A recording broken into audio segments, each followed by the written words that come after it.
Liza Barkley looked up at the security camera over the Sokolov's front door, wondering if anyone else had been watching her standing on the porch, psyching herself up to enter. The FBI agent standing guard by the door certainly had, although he hadn't said a single word. "Just go in," she told herself.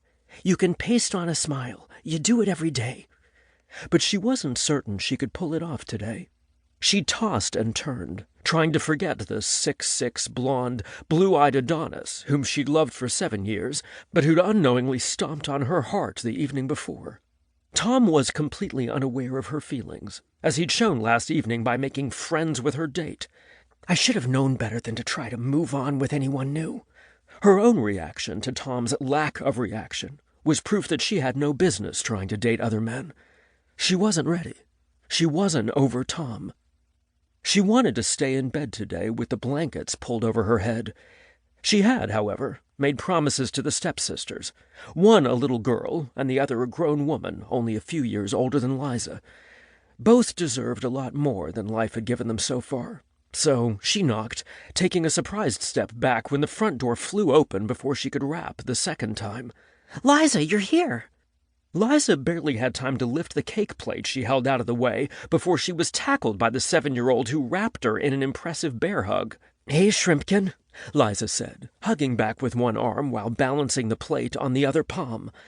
Without making it obvious, she angled her body so that Abigail Terrell was shielded from both prying eyes and any other dangers that might be lurking.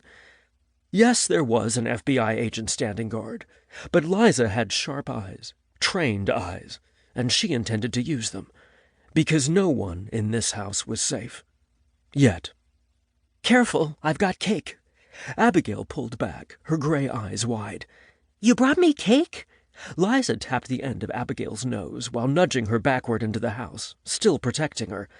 "I brought everyone cake. You can have your portion after lunch, if I don't drop it on the floor by accident. Your puppy will eat it, and then he'll puke. Remember last time?" Abigail's sigh was long-suffering. "That was disgusting. Did you bring Pebbles?" "I did not. She'd destroy everything in Miss Arena's house."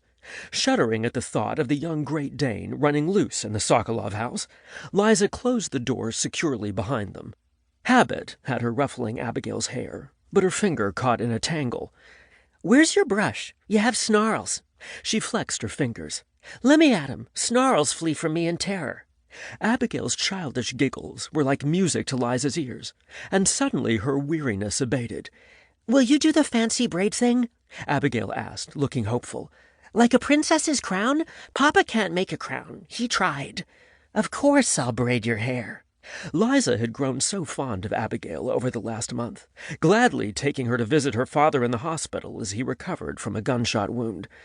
A single father, Amos Terrell, had always braided Abigail's hair, so Liza had taken up the job until Amos was discharged. Abigail, however, liked Liza's fancy braids better, so her daddy had been demoted to backup stylist.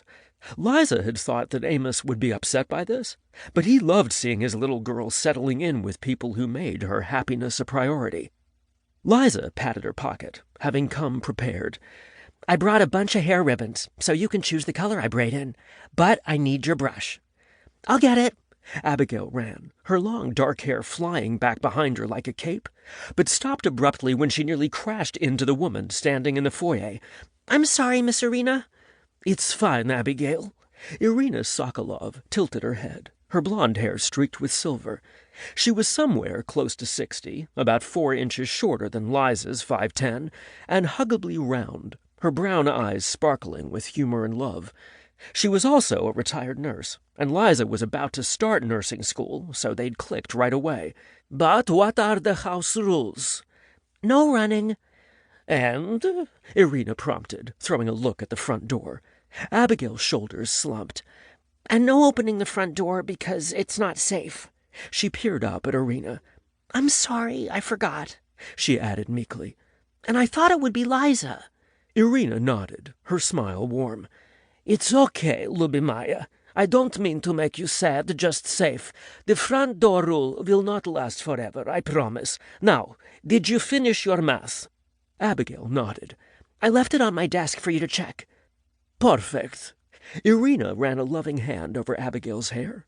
making Liza's heart squeeze with affection for them both. "Go get your brush for Miss Liza." She stepped back to let the little girl pass, then tugged Liza into a hard hug. Liza never got tired of Irina's hugs. The Sokoloff family matriarch had pulled Liza into her nest, fussing over her like she was one of her chicks, and making Liza miss her own mother so much that it hurt.